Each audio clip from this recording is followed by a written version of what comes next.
In this lecture, I will be summarizing Chapter 1 from the book How People Learn.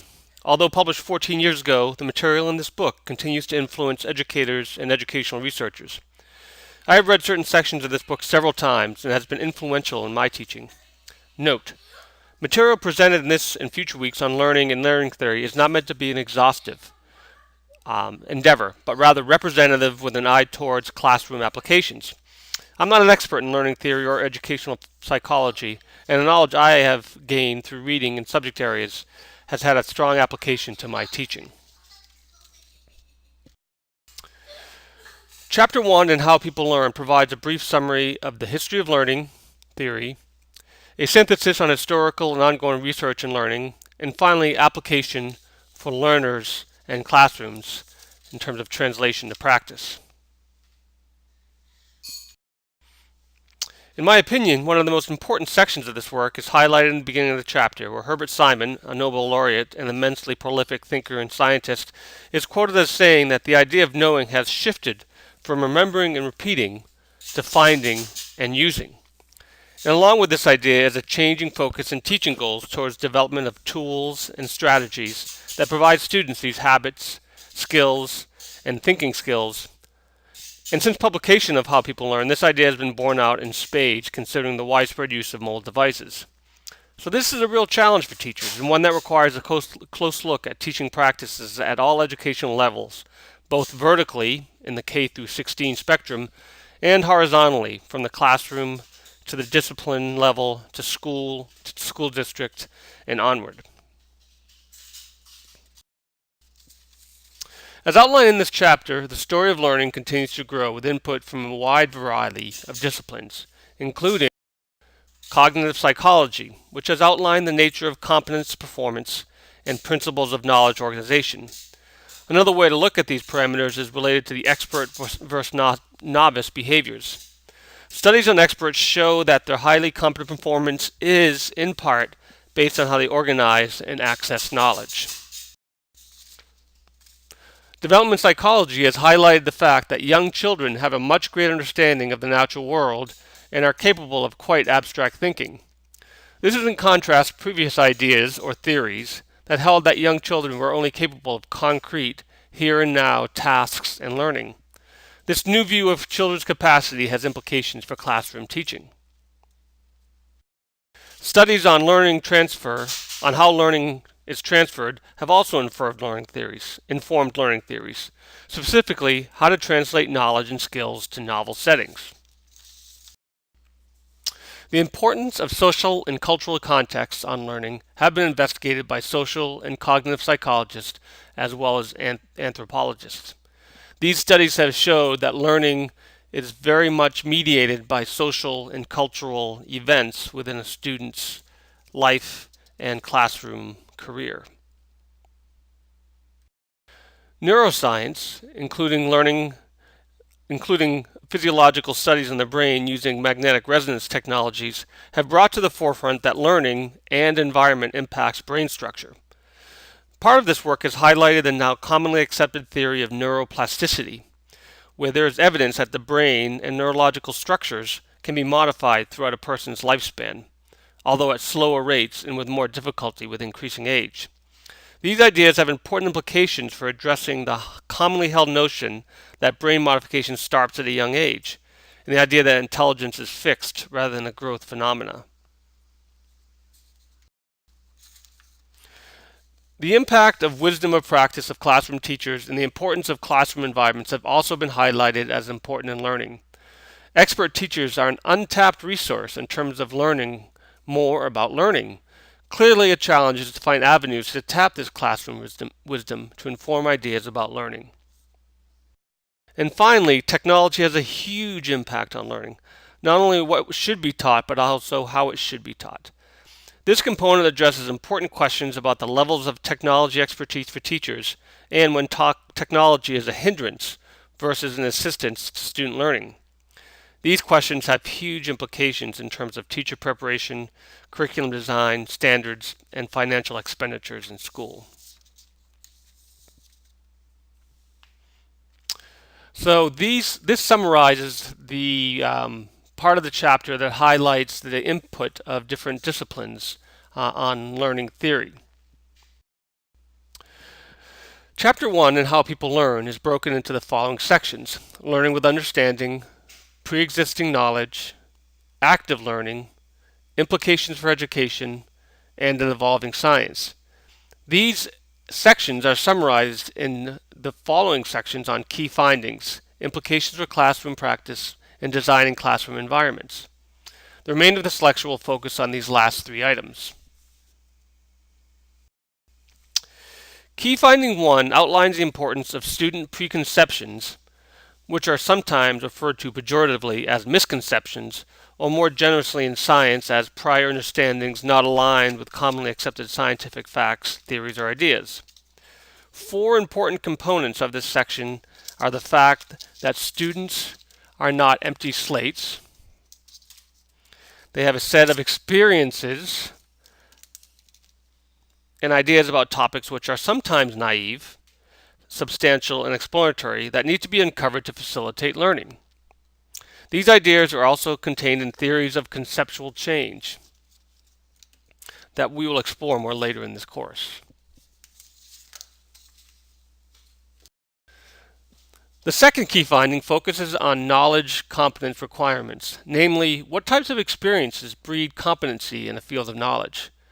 Competency is facilitated when students learn with understanding, with a deep rather than broad factual knowledge.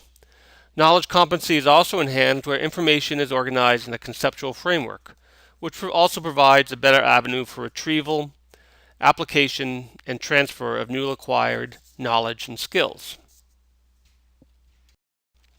Key finding number 3 is about the importance of metacognition. Colloquially, metacognition has been defined as thinking about your thinking. More specifically, metacognition requires monitoring of understanding. For experts, this commonly occurs internally. A component of metacognition is the idea of adaptive expertise, which is developed through a balance between efficiency and innovation. This diagram shows these two dimensions of adaptive expertise. The ideal is an adaptive expert who has high efficiency, that is, experts perform tasks or retrieve information without effort, and high innovation, that is, there is significant transfer of knowledge and creativity to solve problems. Note that the other areas of the graph, novices here have low innovation and low efficiency. Frustrated novices may be innovative but lack the efficiency to perform some routine tasks. And routine experts over here are very efficient with knowledge and tasks but lack innovation. There are many learning trajectories that can be imagined in this model. Perhaps the best trajectory would be along this path, therefore eliminating the frustration associated with too much innovation and decreasing the potential drudgery that may be a product associated with developing expertise in routine.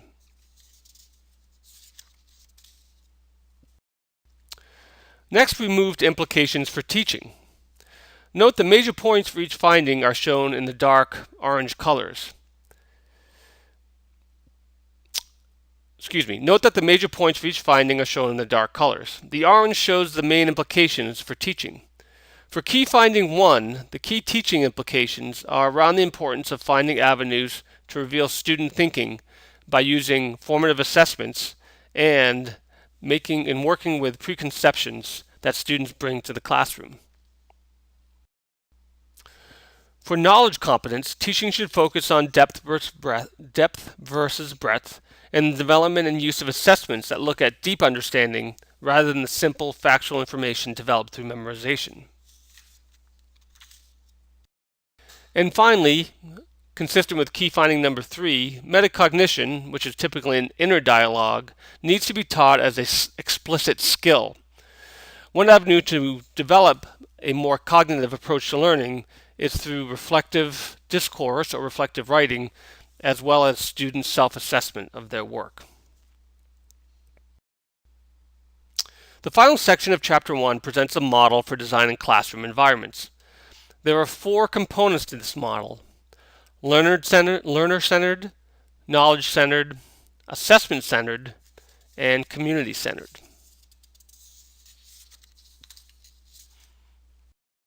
This model, also called the HPL, or How People Learn framework, can be presented as a series of three overlapping circles within a larger circle representing the community that encompasses the learning environment.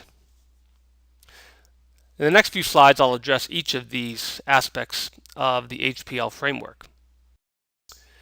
Based on studies of learning, in learner-centered classrooms, teachers recognize the following items: specific characteristics of learners, including their skills and attitudes; cultural differences and similarities among differences and how these might affect learning; and teachers should encourage a growth model for intelligence rather than a fixed model. Studies have shown that those students who think that intelligence is fixed and they can only get so good at things do not do as well as those see intelligence as a growth phenomena and that they can improve with time. This is work that has been done by a psychologist named Carol Dweck, who's at, I believe, Stanford. Finally, in learner-centered classrooms, tasks and learning is challenging but not overwhelming so as to frustrate learners. The factors of a knowledge-centered classroom include stressing depth over breadth, development of expertise, including innovation and efficiency, organizing knowledge around central themes, concepts, or ideas, facilitating the transfer of knowledge, and facilitating a learning environment that stresses doing rather than just sitting and listening. An assessment-centered classroom, the final part of the HPL framework, relies on the use of formative assessment to gauge student learning, learner-friendly assessment that stresses depth of knowledge rather than rote memorization, and finally, the potential for students to revise and improve their work in order to have these be learning experiences rather than punitive.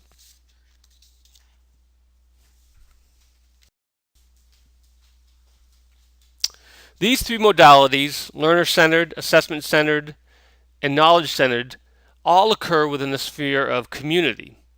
The community can be considered the classroom, the school, as well as the broader community that participates in the school. There are no secrets here. Learning is facilitated when students feel safe and unthreatened, where there is intellectual camaraderie, positive learning, and a sense that students are involved in a community of learners. At a broader scale, and again, no surprises, parents and community involvement in the learning environment all lead to better and more successful learning.